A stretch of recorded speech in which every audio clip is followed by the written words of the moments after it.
योगी जी, मेरा अगला सवाल है राष्ट्रीय एकता और हिंदू एकता को लेकर। और योगी जी, ये संयोग की बात है कि आप मुख्यमंत्री भी हैं और आप महंत भी हैं, और ऐसा कार्यक्रम आपके समय में हो रहा है, और आपके जैसे भगवा धारण किए करोड़ों साधु संत प्रयागराज में मौजूद होंगे। तो मेरा सवाल यह है योगी जी, सीधा सवाल है कि क्या महाकुंभ, इस बार का महाकुंभ राष्ट्रवाद के साथ हिंदू एकता और सनातन को शिखर पे ले जाने का एक बहुत बड़ा अवसर है? देखिए, सनातन तो हमेशा शिखर पर ही रहा है, इसलिए सनातन है।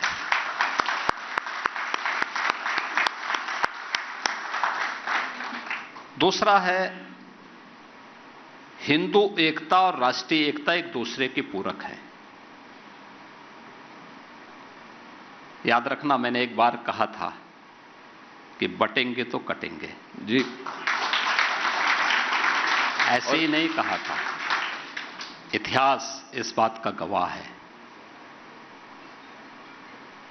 एक हैं तो सेफ हैं।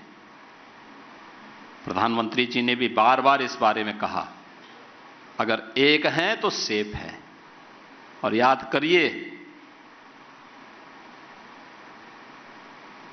इतिहास इस बात की गवाही दे रहा है, प्रमाण प्रस्तुत कर रहा है।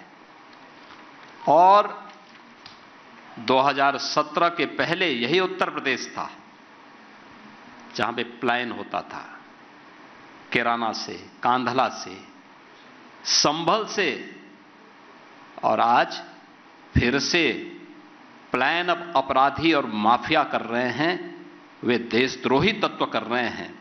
आज यहां का नागरिक पलायन नहीं करता है, क्योंकि आज उसको जो जाति के नाम पर, देखिए, इस एकता से सर्वाधिक परेशानी किसको? परेशानी उसको है जिसने जाति की दुकान खोल करके सामाजिक एकता को छिन्न भिन्न करने का ठेका ले रखा है।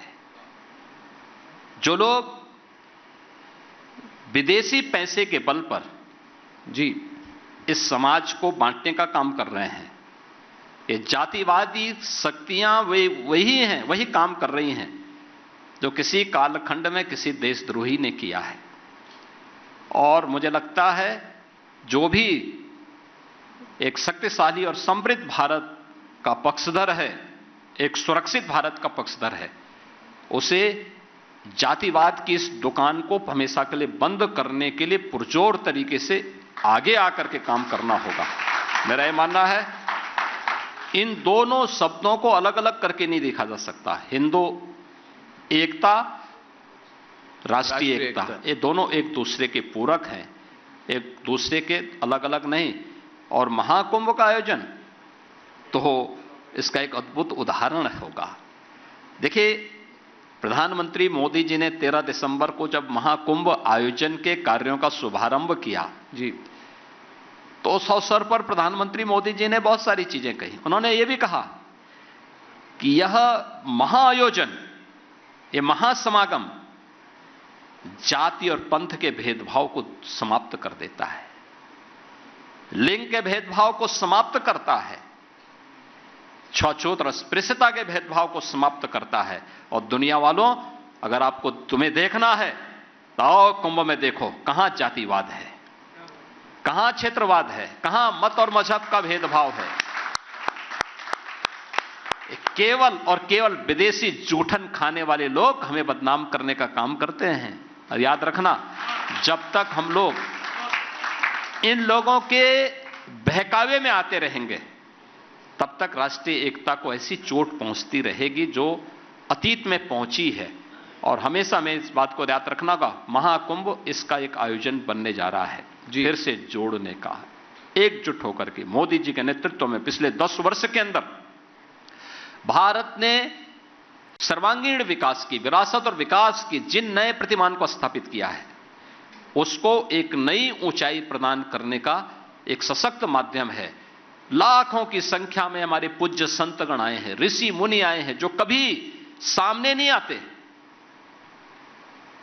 सुदूर जंगल में, कंदराओं में वर्षों वर्षों से साधना में लीन है, महाकुंभ के आयोजन में आएंगे। जिन लोगों को देश और दुनिया से बहुत तो नहीं, केवल अपनी आध्यात्मिक साधना में लीन है, वे इस आयोजन में भागीदार बनने जा रहे हैं, आ रहे हैं, आ चुके हैं। और वे दिव्य शक्तियों के भी दर्शन इस अवसर पर होंगे, जो एक सामान्य भौतिक दृश्य देखने वाले लोगों के लिए, यानी जिनके लिए एक अविश्वसनीय होता है, वे सबके भी दर्शन वहां पर देखने को मिलेंगे। और इसलिए हमारा सौभाग्य है कि इस आयोजन के साथ जुड़ने का और उसमें सेवा करने का एक अवसर हमें प्राप्त हो रहा है। योगी जी, देखिए, आपने बटेंगे और कटेंगे की बात कही, और आपने कहा बटेंगे तो कटेंगे और एक रहेंगे तो नेक रहेंगे, और लोग इसी बात के लिए आपको बहुत पसंद करते हैं, आपको सपोर्ट करते हैं, क्योंकि आप डायरेक्टली बात करते हैं, आपको इधर उधर की बात नहीं करते। अब अखिलेश जी कहते हैं कि ये लैब में तैयार किया गया एक नारा है। कांग्रेस कहती है कि ये देश बांटने की चाल है, और आपके जो विरोधी हैं महाकुंभ पे या तो चुप हैं, कुछ कह नहीं रहे, खुलकर समर्थन नहीं कर रहे, या तो फिर वक्त के साथ खड़े हैं, जो कह रहे हैं कि कुंभ उनकी जमीन पे हो रही है। तो मैं चाहता हूं कि आपने बटेंगे और कटेंगे की बात कही, अपने प्रतिद्वंदी जो है, आपके जो ओपोनेंट है, वो जैसे स्पिन देते हैं। दूसरा उसके साथ जुड़ा सवाल, क्योंकि आप इस पर विस्तृत तौर से कहे, सवाल लोगों के मन में यह भी है योगी जी कि यह समागम होगा, एकता होगी, क्या महाकुंभ के बाद में एकता रहेगी? क्योंकि जिस तरह से राहुल गांधी, अखिलेश यादव, तेजस्वी यादव जाति जाति जाति जाति जाति जाति जनगणना की बात करते हैं, सिर्फ जाति की पॉलिटिक्स करते हैं, क्या 100 करोड़ हिंदुओं की एकता महाकुंभ से एक तरह से फिर से जागृत होगी? क्या उसको और बल मिलेगा और रहेगा उसके बाद? क्या जाति की पॉलिटिक्स खत्म हो सकती है देखिए महाकुंभ के बाद? देखिए, देव और दानव,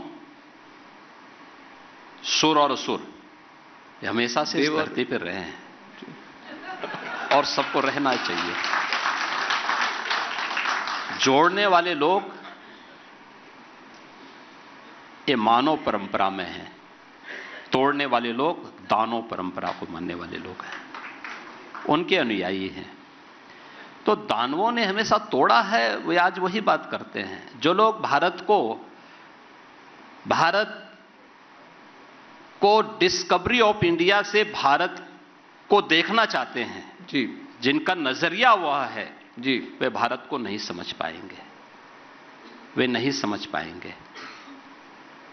जो अपने को एक्सीडेंटल कहते हैं, वे भारत को नहीं समझ पाएंगे। भारत को वही समझ पाएगा जो भारत की इस आध्यात्मिक परंपरा को,